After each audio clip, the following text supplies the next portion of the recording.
एक छोटी सी घटना मुझे याद आती है, 2006-07 की होगी। मैं एक हॉस्पिटल में काम करता था, चेल्सी वेस्टमिनिस्टर हॉस्पिटल।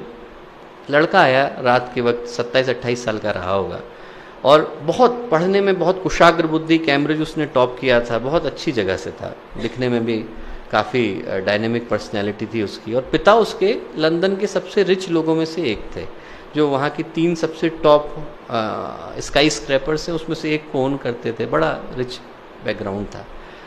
और लड़का जब तक 26-27 का हुआ, उसको कोकेन लेने की आदत पड़ गई। तो क्या है, कोकेन लेता था। अब कोकेन लेने में क्या होता है कि एक आदत पड़ जाती है, एक बीमारी हो जाती है जिसको हम लोग बोलते हैं लिलीपुशियन हेलुसिनेशन। लिलीपुट से शब्द आया है। गुलिवर एंड लिलीपुट कहानी सुनी होगी आपने, कि छोटे छोटे इंसान दिखाई पड़ते हैं, है नहीं, पर उसको दिखाई पड़ते हैं कि मेरे शरीर पर छोटे छोटे कीड़े, छोटे छोटे इंसान चल रहे हैं। तो वो क्या करता था कि इंसुलिन की सिरिंज लेके उन आदमियों को निकालने की कोशिश करता था जो थे नहीं, imaginary figures, they were not there, उनको निकालने की कोशिश करता था। तो जिस रात को हमने देखा, 27 छेद पूरे शरीर में थे कोकेन लेने के कारण, और बिल्कुल बहुत बुरी स्थिति थी। 3 महीने लगे उसको ठीक करने में, जैसे तैसे ठीक हुआ। और एक दिन जब उससे बातचीत चल रही थी तो मैंने ऐसे ही पूछा, मैंने कहा कि बेटा तू क्रोध किस चीज़ का है, तेरे मन में भाई क्रोध किस चीज़ का है, why are you so angry? तो बोला मैं अपने पिता से बड़ा क्रोधित हूँ। तो मैंने पूछा क्यों? बोले आप एक सामान्य व्यक्ति की कल्पना करो, 18 साल का होता है तो एक एजुकेशन के लिए ट्राई कर रहा है, एजुकेशन मिल गई तो जॉब के लिए ट्राई कर रहा है, जॉब मिल गई तो फैमिली के लिए ट्राई कर रहा है।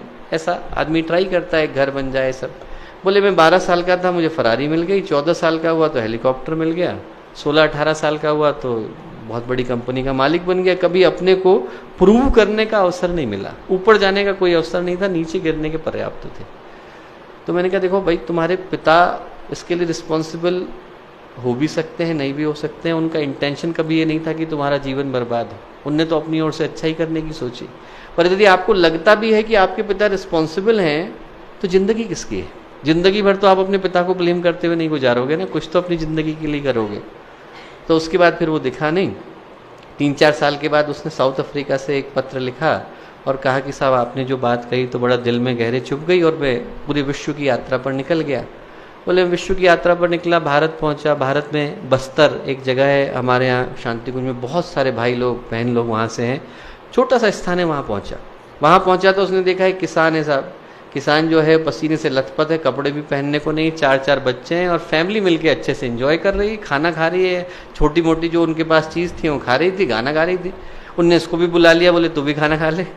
तो वो जो आदमी था बड़ा बैठ गया, उसको लगा कि साहब मैं खाना खाने के लिए। उसने कहा कि इनसे पूछो, अपने इंटरप्रेटर से कहा, किसान से पूछो कि इतना खुश क्यों है, इसको पास कुछ तो है नहीं, पैसा है नहीं, क्यों खुश है? तो उसने उससे पूछा तो किसान ने जवाब दिया, उसने कहा कि साहब इनसे किसने कहा कि मेरे पास कुछ नहीं है? बोले मेरे पास परिवार है। और उसने ये प्रश्न बात सुनी, बोला मैंने तुरंत अगली फ्लाइट लंदन की पकड़ी, लंदन पहुंचा, और पहुंच करके सबसे पहले अपने पिता को गले लगाया। बोले हम दोनों फूट फूट करके 4 घंटे रोए। आदमी के अंदर इतना भाव भरा हुआ है, हमको पता नहीं चल पाता, हम लोग को लगता ही नहीं, हम कभी पूछ ही नहीं पाते। हम छोटे छोटे होते हैं, अपने माता पिता से जिद कर देते हैं कि साहब आप एंड्रॉयड लेके आओ, कभी ये नहीं पूछते कि साहब आपकी छोटी सी जॉब है, लाओगे कैसे? हमारी इच्छा है, हमारी इच्छा के लिए दूसरे को तड़पना पड़ता है। कई बार हम अपने बच्चों से आशाएं कर बैठते हैं, पर हमें नहीं पता होता बच्चा इस आशा को पूरा कैसे करेगा। और मैं कहूँ कि एक बार हम लोग अपने परिवार में तो संवेदना शुरू करके देखें, पूछ करके देखें किसी का कष्ट क्या है, दूर करने के लिए क्या कर सकते हैं। दूर करने के लिए हम सब कुछ नहीं कर सकते, पर भावनाएं तो दे सकते हैं।